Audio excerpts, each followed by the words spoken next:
Welcome to the Deep Dive Spirituality Conversations podcast. I'm your host, Brian Russell, and today it's a real privilege to have back on the show the Reverend Mark Danzey. Mark has been a friend of mine since 2019. In fact, he personally coached me for a time, and I'm super grateful for what I've learned from Mark. And today, Mark is on as the Executive Director of Narrowgate Equipping for Life. It's a group that specializes in training men and women on what it really takes to make disciples in the world. And here's one of the quotes that Mark is going to share in the episode, but this will kind of tease out and give you a sense about what we're going to talk about. This is from Mike Breen, who is a church consultant who works on making disciples as well. And Breen says, if you focus on the church, you rarely get disciples. But if you focus on disciples, you always get the church. Again, I know we have a lot of persons listening to this show that are interested in the Great Commission. This is an episode that's going to get into the weeds of what it looks like to create a disciple-making culture that allows churches to actually grow the way that Jesus grew places, by focusing on making disciples first and empowering and training the people in our communities of faith to be able to replicate in the lives of others the experiences of grace that they've discovered. Again, you're going to love this conversation, and so let's jump into this talk again with Mark Danzey, Executive Director of Narrowgate. Hi, Mark. So great to have you back on the podcast. Great to be here. Thanks, Brian. I want to talk about specifically about discipleship, and you're now the executive director of Narrowgate. But before we talk about exactly what Narrowgate is, can you talk a little bit about your key moments where you learned about what discipleship is and what it isn't, and maybe some of the surprises that you learned about the difference between thinking you're doing discipleship and really doing discipleship, what some of those lessons were? Yeah, absolutely. I was raised in the Baptist church. I went to a Presbyterian seminary, but I was exclusively a Methodist pastor for about 30 years. So I'm a spiritual mutt. And in that time, I had the mission statement of the Methodist Church globally is making disciples of Jesus. Well, I didn't really know how to do that. I know how to do a lot of church things. I knew how to lead Bible studies, preach sermons, lead mission trips, even write Bible studies, those types of things. But I didn't know how to really make a disciple of Jesus. And so for 15 years plus, I guess I was doing the church thing, and I had served every position, so to speak: children's minister, recreation pastor, missions pastor, teaching pastor, family life pastor, and even discipleship pastor. Although I really didn't know how to do that. So I was at this large church in the Atlanta area, and a business leader came in our church. He was a lay leader, very involved, and basically asked me what my plan for discipleship was here at this church. And I just started throwing all the ministry things that we do, like men's retreats, Bible studies, Sunday morning sermons, mission trip, all this type of stuff. And he politely listened and finally said, okay, well, that's not a plan. And I was immediately offended because I had a seminary degree, ordained, life of ministry, and all this. And I've been a pastor, for over 15 years at that point. But I felt like he knew something I didn't know. And he would come back around and ask me what my plan is. Do I have a plan yet? And I would share with him all the program stuff that we were doing. And he would say, okay, well, that's a lot of good programs, but that's not a plan. And so finally, our conversation, it got a little exasperating for me, honestly. And I was getting frustrated because I knew he knew something that I didn't know. And I finally said, if you have an idea, I said, then I'm all ears. And he basically invited me into a discipling relationship instead of giving me ideas. And so I got to sit at the feet of Dr. John Musselman for a couple of years. And then this lay leader, Bill Lonis, who was also the founder of Narrowgate itself. And after sitting there, Brian, with John and Bill and a couple of other pastors for about 2 years, I got to learn what historic disciple making looked like, Jesus's model of disciple making. I don't know how I missed it all those years. Again, seminary, Bible studies, church leadership conferences out the wazoo. I couldn't tell you how many conferences, church growth conferences I'd been to, leadership conferences. And nobody really ever, I'd just never seen it. And so until I saw discipleship in action and realized what it is and what it isn't, it's not the church programs I'd spent so much time on. Then I began to just realign my whole life, actually, beyond my ministry, to making disciples who then are equipped to multiply. And that was part of the missing piece I had before. I knew how to teach the Bible. I just didn't know how to teach you to teach the Bible or go reproduce yourself spiritually in the lives of others. I just didn't know how to do that. So that was pretty much my journey. I had my first group, which was felt like a miserable failure. Anytime you start out and do something for the first time, I don't know why we expect to be experts, right? But spent 3 years with 6 men, and they actually, amazing men, grew spiritually, and many of them are reproducing now, but I didn't know what I was doing in my first group. Since then, I've probably had 15 different groups of men that I've discipled. My wife disciples women. And now for the past, I don't know, 16, 17 years, it just changed my life, changed my ministry, and what I see about what Jesus said in the Great Commission. Now it's personal. And you said something really remarkable there.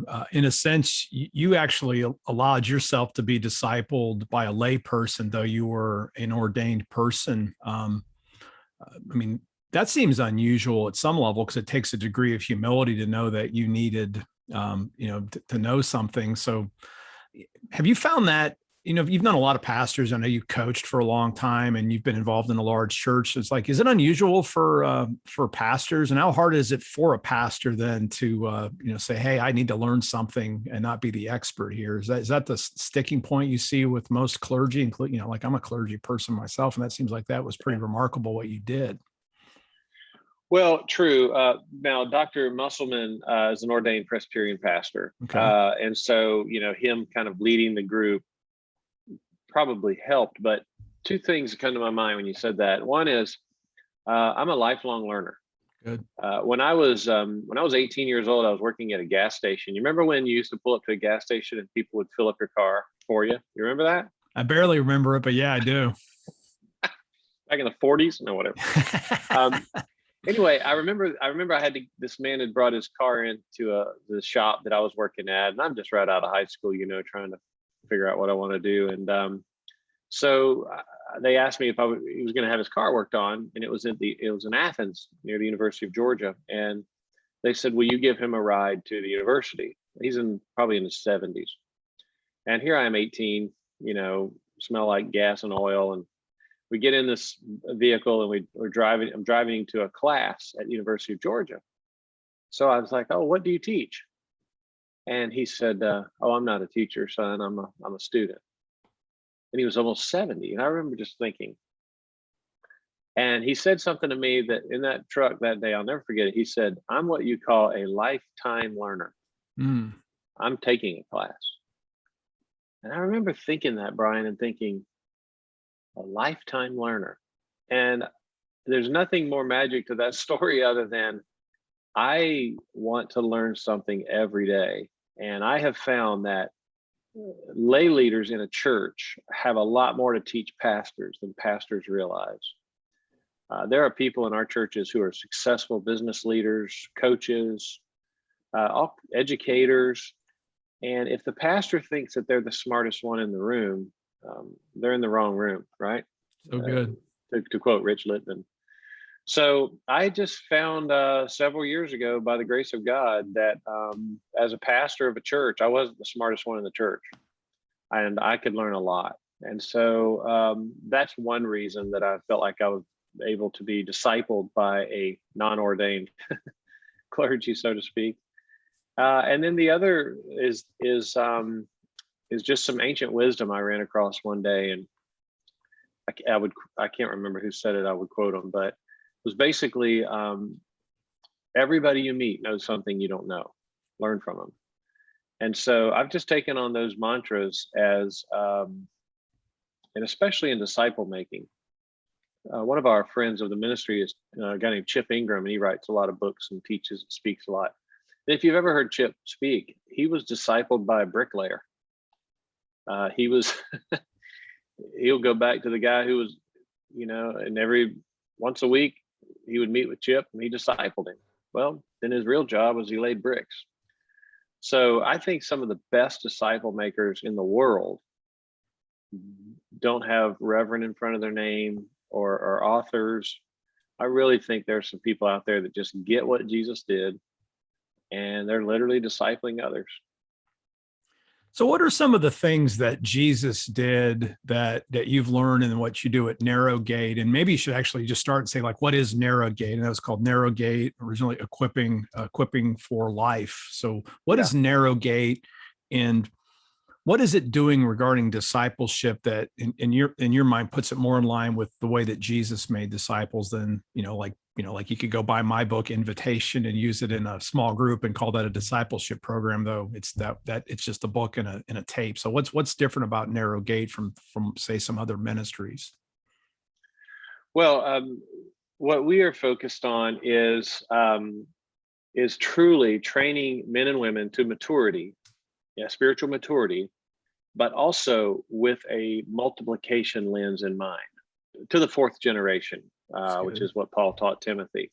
So the approach that makes it unique, I think, what we're doing, and there are other people doing variations of this too. I don't want to sound like we're the only ones doing it, but is basically the first part of this process comes from Dr. Robert Coleman's book, Master Plan of Evangelism, and that is selection and association. Historically in a church, what we'll do is we'll put on a sign, hey, we're starting a Bible study on Wednesday nights. Does anybody want to come? Well, we never see Jesus doing that. We never see him walking around the Sea of Galilee with a sign, hey, I'm looking for some disciples. If anybody's got, no, we don't do it that way. As a pastor, when I was pastoring and I started new discipleship groups, I never announced it. I wanted to hand select who was going to be in it. And that's one of the principles we see from Jesus. He hung around these men and then he selected them based on who he thought was ready and who the Father had told him, John 17, right? So we really do a selection process. But then the intentional part of that is at the end of 3 years, if let's say I vanish from the earth in whatever means, will the men that I've been discipling be ready then to multiply? And I've got to start with that end in mind and then work backwards, because what do I want them to know? What do I want to impart in their life over this 3-year period to get them ready? The vast majority of Christians in a church today would make disciples if they knew what to do, but they've never been trained to. They've never been held accountable for it. We've just told them to, be nicer, read the Bible, and tell somebody about Christ, and then invite them to church. That's kind of the goal here. But Jesus didn't say go make churches. He said go make disciples. And if you interview the average man or woman in a church and you say, what's your process for doing this? You hear crickets. And I put that on people like myself, clergy, who we didn't train them because we didn't know. Right. So we really spend a lot of time on helping somebody, meeting them where they're at, inviting them into a process of accountability that creates spiritual maturity. At the end of that process, though, I want to spend the last couple of months trying to take away the excuses. Because if you ask somebody, are you ready to go disciple 4 or 5 people? And if they say no, I want to know why not. And they'll usually say, because I don't feel like I know enough. I don't feel like I'm equipped enough, or I don't know this is my gift. Well, discipleship's not a spiritual gift, right? Right. It's the Great Commission. And so I just want to spend some of that time taking away the excuses. What do you need to know to be able to disciple someone? And that's going to then drive the content that we use. So whether we're in the Apprentice of Jesus model, which is purely with men and women in our congregations, or if we're in the Commission Institute model, which is purely with pastors, we do both. And so we will literally disciple pastors to change the culture of their church to one of disciple making. And that's challenging if you've been in this program model for your whole ministry. So we don't necessarily say, here's a book of curriculum. If you do this, at the end, you'll be a disciple who makes disciples. It's more of a modular system where we pull different things at different times based on what our participants are in need of. That's a couple of the things that sets us apart. And what are just without getting way into the weeds, you're talking about helping people to grow and become mature so that they can make disciples. What right now are you seeing? Again, it's 2022 and we're talking, it's been really difficult for most everybody in different ways over the last couple of years. And we've seen a lot of, I guess, this inner junk arise that creates anxiety and a lot of anger. It's just, what blocks have you seen? This can be long-term or even just recently that are the issues that men and women struggle with to try to come to spiritual maturity? Well, this is true post-pandemic as well as before the pandemic. It's many people think that it's the responsibility of their church to train them to spiritual maturity, or their only connection with the spiritual life is the church they go to or the church they used to go to. And so I'll ask people all the time, are you a believer? And, oh yeah, oh great. Well, tell me about, what's the Lord doing in your life? Or, and what I'll typically hear is, again, the church they go to or the church they should go to more or the church they used to go to. And it's like connecting the faith life outside of a church is in some ways foreign. But I put that in a lot of clergy. I understand. I mean, I was a pastor for over 30 years, and the desire was to get more people in my church and have more people on Sundays. Well, the pandemic has ripped that Band-Aid off, and getting people to come back to church from the pandemic is an issue that most clergy are dealing with around the world. We deal with clergy. We have pastors in Ukraine, Poland, Russia, Central America. I mean, we have pastors that we work with all over the US, and everybody's dealing with the same issue there. Mm-hmm. And it's because we thought Jesus said, hey, go into all the world and make churches. Well, he didn't say that. He said, go make disciples. So as Mike Breen says, and I like it, he says, if you focus on church, you rarely get disciples. But if you focus on disciples, you'll always get the church. So good. And I just think that the vast majority of people, Christians around the world, associate it as that it's the church's responsibility. I don't think that. I think it's our own responsibility to grow spiritually. And if the church that you're in is not aiding and abetting you in that or assisting you in that, then you need to find something different, a church that's aligned with, disciple making. So I would say that's realizing that when we disciple men and women, we historically have tried not to do it in the church, so it didn't feel like another church program. So my groups have been in the offices of CEOs around our city, in my home on Monday nights, different office spaces around the community. That's where we like to really give discipleship a different feel than it's just a Bible study or a Sunday school class. So we like to take it actually purposely outside the church to do it. Yeah, and I have a couple more questions, but when we just talk about, you had the principle of selection, and that is really interesting because it is kind of fun. You read Matthew, Jesus specifically invites different people to follow him, and then you have those really interesting passages where somebody wants to follow Jesus, and he basically tells them no. So mean, right. And there's obviously there's reasons for that, but there's a lot of pastors, a lot of Methodist pastors are listening to this, and we'll talk about if they want to connect with Narrowgate here towards the end. But for the pastors listening, I'm gonna ask, and you can give you two questions in one.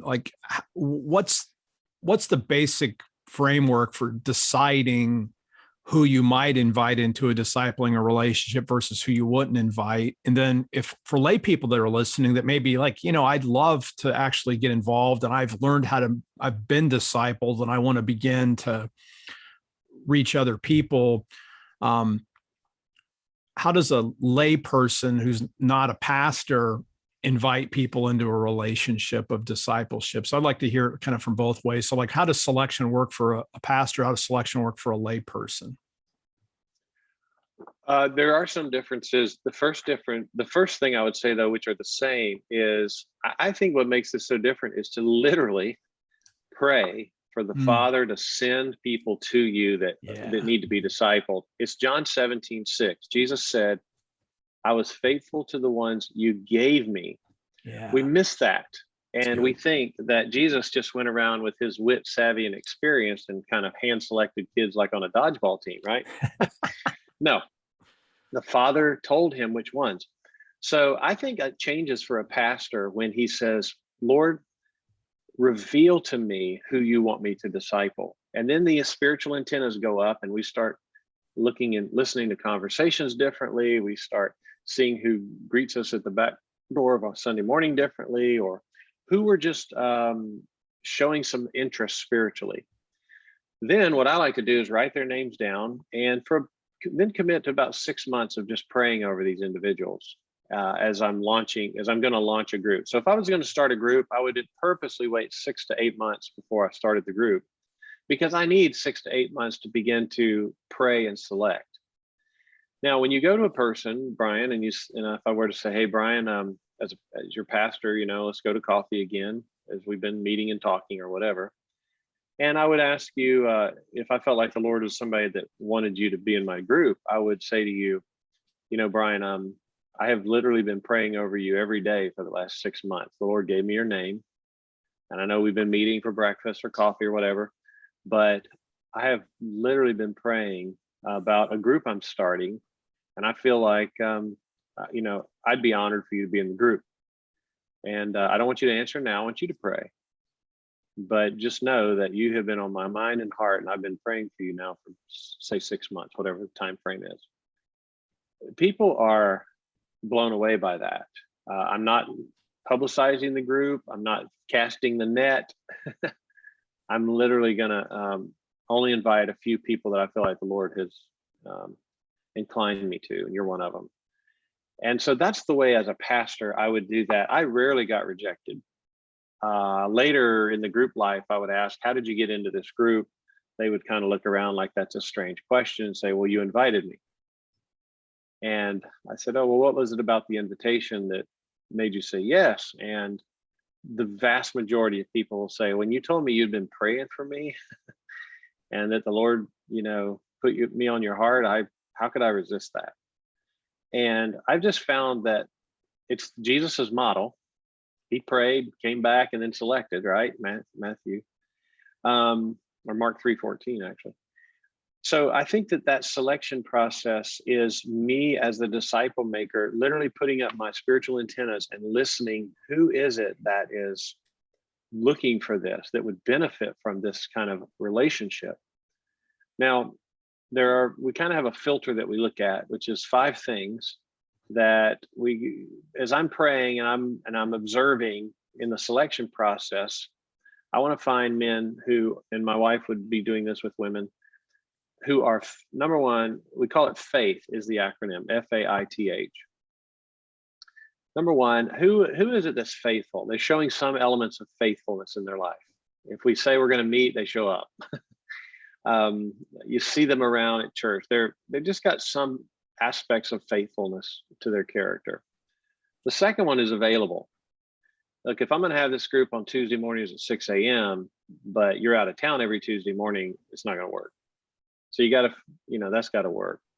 The third one is intentional. Are they showing any aspects of their life that are intentional? Do they have a Bible study regimen? Are they serving in any way? If they're just like a firefly kind of person who flies by the seat of their pants, they're probably not going to appreciate the structure of a group that I'm putting together. Then teachable is the T. And this would be somebody who just shows, they want to learn. They enjoy learning. You might see them in services with actually a notepad out, taking notes. They've got some aspects of teaching, but they've signed up for classes historically, those types of things. And then finally, the H is hungry. Mm-hmm. Jesus said it, unless if you hunger and thirst after righteousness, you'll be filled. So I don't want somebody who just wants to show up and, because they don't have anything else to do. The group life is not going to be dynamic that way. So if somebody doesn't at least look similar to the faithfulness, available, intentional, teachable, and hungry model, then I'm probably not going to invite them into the group. So that's, as a clergy, that's kind of the lens I'm looking through. As a lay person, and we have a lot of lay leaders who are disciple making, it's really the same principle. Pray, ask God to give you these people. But the reason that God hasn't, I think, historically given us people to disciple is because we don't know what we'd do if he did. That's funny. Yeah.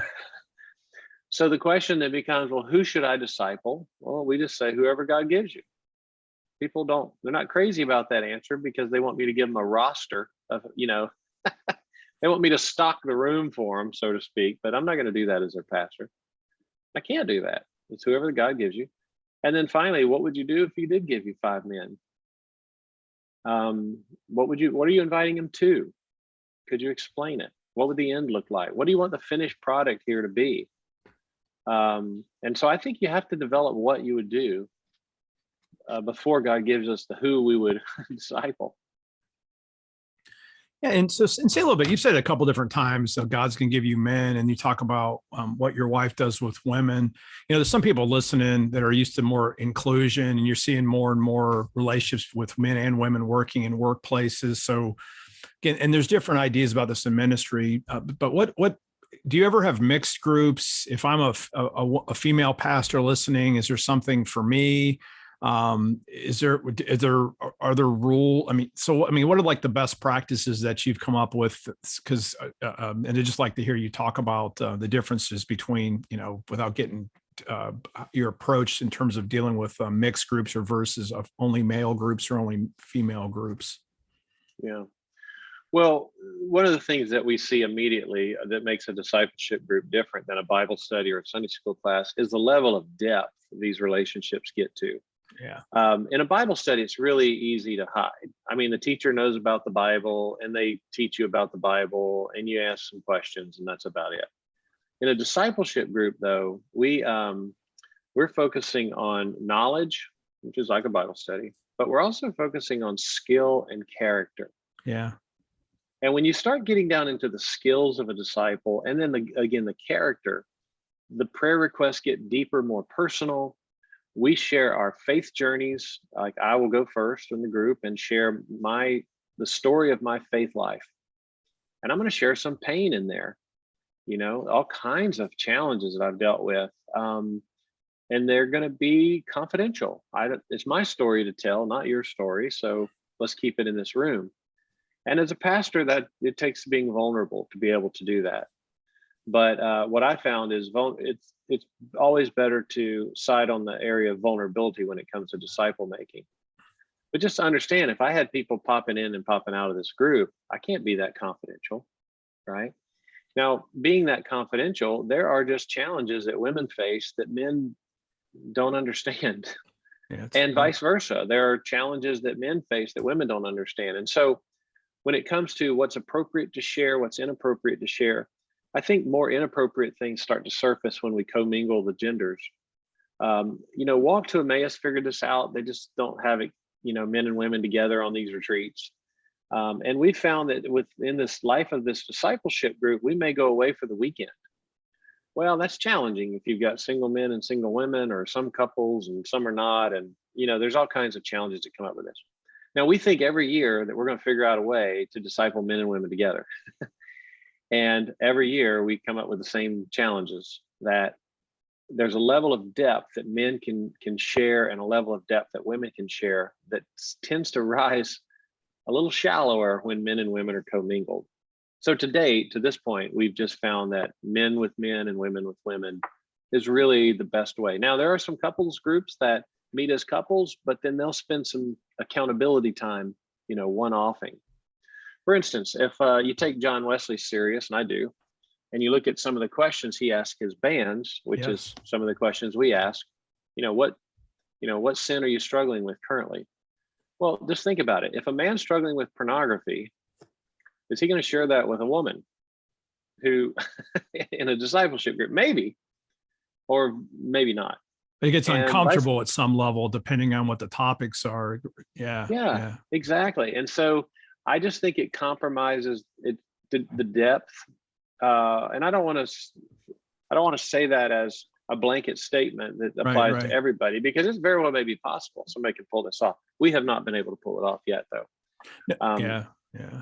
No, I was just going to say, I appreciate the answer, because I just want to make sure everybody clear that this isn't Mark, he only works with men, or the narrow gates only for that, or we have some old fashioned view. This is really has deep roots. Like you said, Wesley's band specifically did this. And again, and also the very fact that you're open to potentially doing something in the future. But I just want to make sure this is clear that, if people aren't signing up for some kind of old fashioned view about men and women, this is more about just giving people the freedom to essentially, really to get completely vulnerable with another and be 100% safe, and that there's topics that you could broach with when you're with the same sex that would be potentially offensive or really uncomfortable. And this isn't about segregating or denigrating women to certain roles. This is really about giving each person a place, at least what I'm hearing from you, to actually grow and flourish into a person that can, to reach others with the gospel. And I think and so I appreciate everything that you just said there. So thanks for clarifying that. Yeah. Well, we have women's groups, lots of them. We have women pastors group, women clergy groups. I have lots of them. And so we're, there are men and women deeply involved in Narrowgate from that perspective. But to your point, when your relationships are getting deeper and more vulnerable, most pastors are fearful of being vulnerable. And the way the systems have been set up is that if a pastor admits to some challenge that they're facing in their life, it could cost them their credentials. It could cost them their ministry or their position or their appointment. So, I understand that fear. But when it comes to disciple making, there's eventually the group bonds so well and trust is so developed that we hear from men and women all the time that this is the most healing experience that they've been a part of, that they've experienced when it comes to spiritual growth. Again, because as James said, right, confess your sins to one another and pray for each other so you'll be healed. Well, a discipleship group is the perfect place to live that scripture out. We also, again, see it in the life of Wesley. If you ask a Methodist pastor, so to speak, tell me about, your model or your understanding of Wesley's ministry, we all have the societies and the classes. But then when you get to the bands, that seems to have been historically the missing piece. And that's what Narrowgate's really focused on. And it sounds like, and again, I'm not a complete Wesley expert, but a lot of times when we think about banding, at least it allows and banding has been a big deal coming out of groups like New Room, which a lot of listeners who go to the New Room conference. And I know Asbury Seminary, we've been putting people in DNA groups, which are really the banded relationships, which are about holiness and sanctification. But what it sounds like Narrowgate does is it's not just about character and holiness, which is obviously a great end, but it's a missional holiness is what I'm hearing you say, when we're becoming holy precisely because we need to reduplicate these things. So the banded isn't an end in itself to become sanctified, if we want to use a theological word. It's, I'm going to embrace holiness in my life so that I can reflect Jesus's character in the world as I pass the faith on to another person. And I love that. What a great add on to the traditional Wesley band, if I'm hearing you right. Well, it's the only way that the church is going to grow. Amen. I mean, one of the reasons the church has declined over the years, and we can point to a number of reasons, but I don't know what denomination everybody's listening to here, but if you go to your denominational meetings, they're probably not floored with growth over the last 25, 30 years. It's been the opposite, right? And the reason is because what we've been doing has not been empowering the average Christian man or woman to go make disciples of Jesus. I mean, let's just be honest. They don't know how to do it because we haven't modeled it for them, because we didn't know how to do it, because most of our seminaries didn't really train us to do that. There are some bright spots out there, but for the most part, when I ask a pastor, and I've asked this question to hundreds of pastors, Brian, what's the best book you've ever read on the disciple making process? And I rarely get an answer, a satisfying answer of a good book that's on the disciple making process. There haven't been a lot of them on that. We're seeing a resurgence of that now, which is great. But books aren't going to change the world either. We need people, we need apprenticeships. We need people elbow to elbow with others, teaching them how to do this. Jesus did it, Paul did it, Wesley did it. And now it's our turn to really model this content. There's some good content out there, but you can't throw a book in front of somebody and then read it and they become a disciple of Jesus who knows how to make disciples. So we do spend quite a bit of time on skill development. And we can talk more in detail about that if we have time, but knowledge, skill, and character are what equips a person to be able to live out the Great Commission as a lifestyle. So if somebody's listening to this and they're like, I want to learn how to make disciples, like who's the ideal candidate to reach out and say, hey, I'd love to take a look at what Narrow Gate has for me, and how could a person get in contact with you? Well, the ideal person would be somebody who recognizes there's a little bit to learn in what it means to be and make disciples. The B part is what you said. Let's just meet together. Let's let's work on our own sanctification, and let's just be a better Christian. Let's just be let's be somebody who loves Jesus and is in communion with Jesus. It's the make part that we think, well, that's for professionals. Well, that's for people who have the gift of evangelism, right? I'm just so happy that my group's been meeting in the basement of this church for 10 years. Isn't that awesome? And I usually say, that's tragic. Okay, what if in Acts chapter 2, those gathered in the upper room, if you'd have gone back 10 years later, they'd still be gathered in the upper room? Would we say that was a success? No. What happened? They dispersed, right? So I really believe that that the shelf life of a group, every group has a shelf life. And if the group is to just huddle together because we like each other, well, that's fine, but don't call that a discipleship group. That's a fellowship group. A discipleship group comes together for a defined period of time to impart knowledge, skill, and character so that they can then multiply. And who would be a candidate for that? Anybody who loves the Lord and wants to be better at learning how to make disciples who make disciples. That would be a great candidate. Pastors, we have pastors of small churches, large churches, denominational leaders, nonprofit leaders. Anybody that's interested in being and making disciples would be a candidate. And the different ways that we do this is we put together cohort groups specifically for pastors called the Commission Institute. And we're starting those all over the place all the time. I would just have them contact us and say, how can I get more information about being in one of these groups?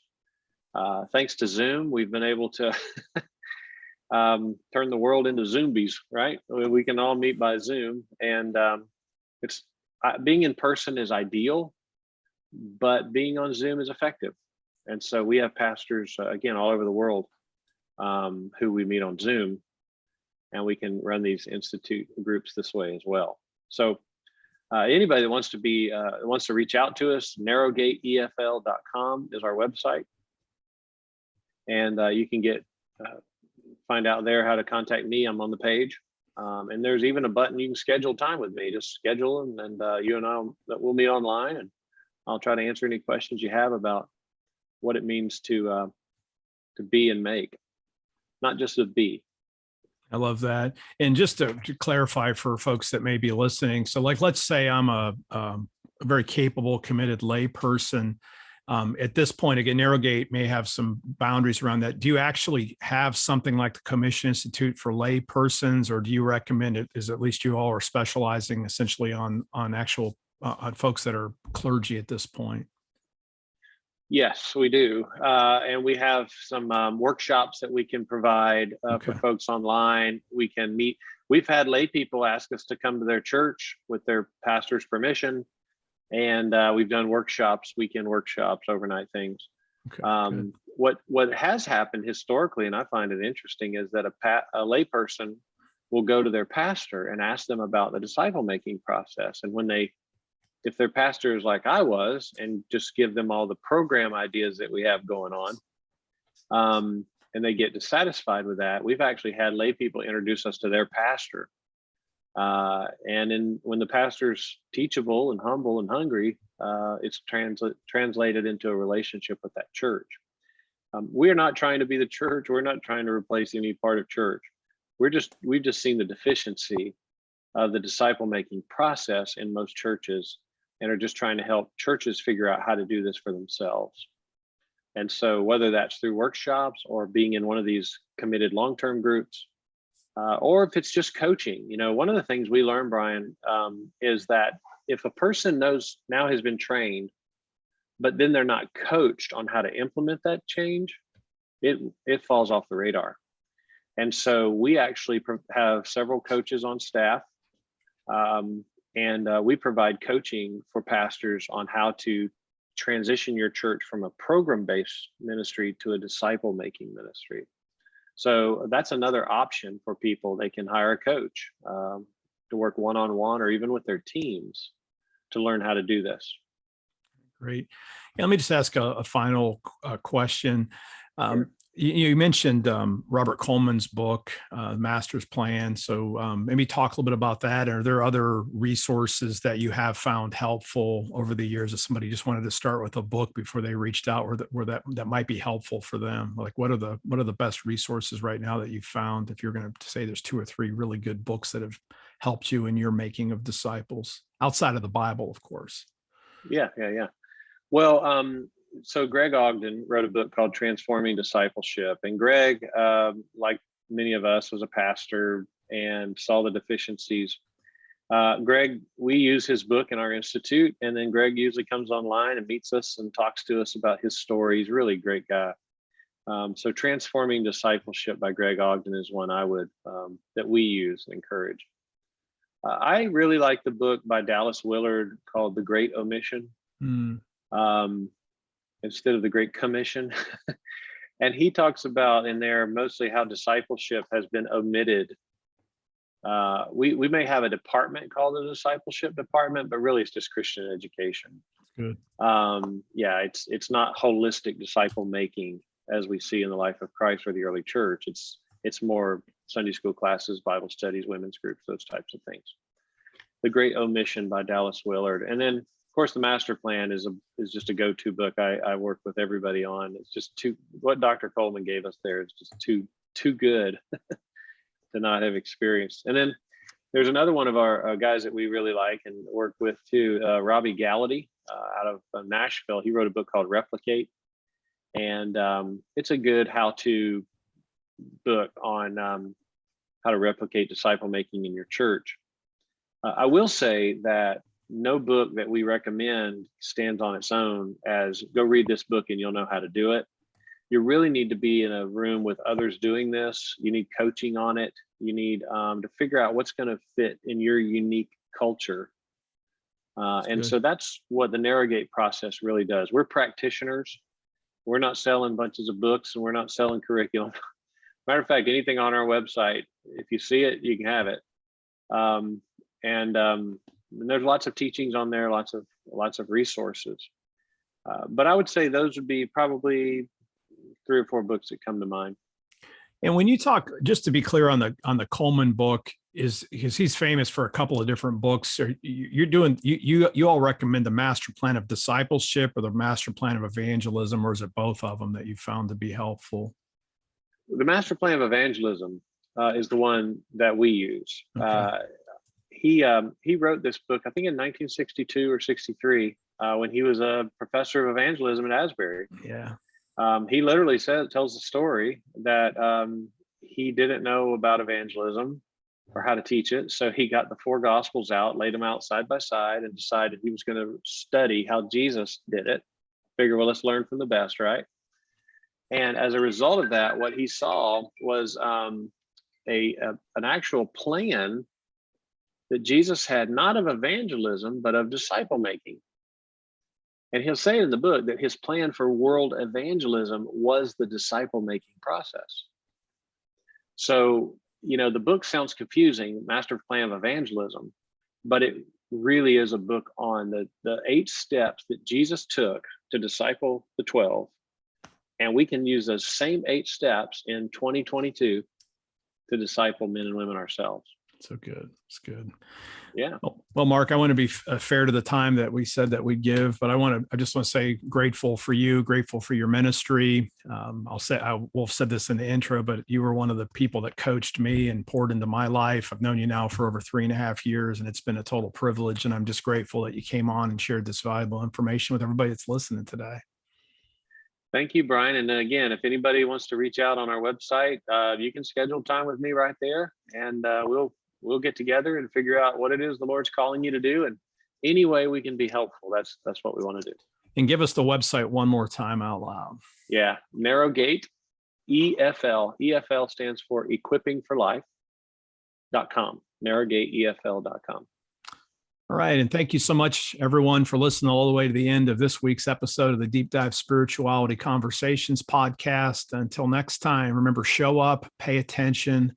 God's got way more invested in what's going on than even we think we do.